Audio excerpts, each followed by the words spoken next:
Reamintesc, deci concurenții au la dispoziție 45 de secunde din momentul în care dăm semnalul de la turnul de arbitraj. Dacă ei nu trec prin linia de plecare în acest interval, cronometrul pornește automat în defavoarea, bineînțeles, a concurentului. În cazul în care în acest interval intervine o necesitate firească a calului, jurul oprește cronometrarea, deci un timp suplimentar, după care se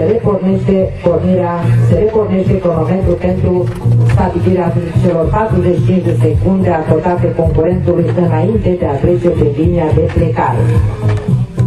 Pentru acest parcurs, timpul acordat este de 80 de secunde. Concurenții care depășesc acest timp vor fi penalizați cu câte un punct pentru fiecare grup de 4 secunde ce depășește timpul acordat. Viteza medie în această probă, care este destul de ușoară, să spunem, este de 300 de metri pe minut. De regulă, la această viteză, concurenții nu depășesc timpul acordat.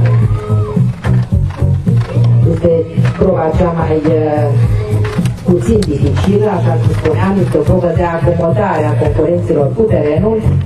De la o probă la alta, dimensiunea și dificultatea parcursului va crește, de altfel și premiile valorice sunt din ce în ce mai mari. Se începe cu un premiu total valoric de 500 de RON, acordat pentru câștigătorul acestei probe, și se continuă până la proba care va avea loc duminică la prânz, care va fi premiată cu un total de 6.000 de RON. Iată că sportivul Rânceanu Ciprian a terminat parcursul la limita timpului acordat, 79 de secunde și puțin, cu 8 puncte penalizare. La start numărul 5, Rus